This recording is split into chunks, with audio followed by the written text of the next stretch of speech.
வணக்கம். விநாயகப் பெருமானை வழிபாடு செய்வதற்கு பல விரத தினங்கள் இருந்தாலும் விரதத்தில் மிகச் சிறந்ததும் பழமையானதும் சங்கடங்கள் அனைத்தையும் தீர்க்கக்கூடியது சங்கடகர சதுர்த்தியில் வர்ற விரதம். இந்த பௌர்ணமிக்கு அடுத்து வர்ற 4ஆம் நாள் சங்கடகர சதுர்த்தி. இந்த சங்கடகர சதுர்த்தியில் ஒவ்வொரு மாதமும் விரதம் இருந்தால் குடும்பத்தில் சுபிட்சமும் தடைகளும் இன்றி எல்லா காரியங்களும் வெற்றியடையும்.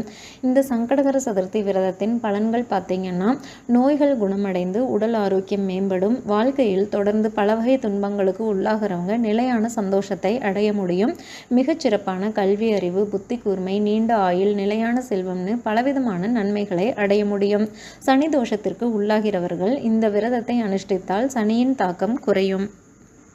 அதோடு அல்லாமல் ஜோதிட சாஸ்திரப்படி விநாயகர் கேதுவின் அம்சம்.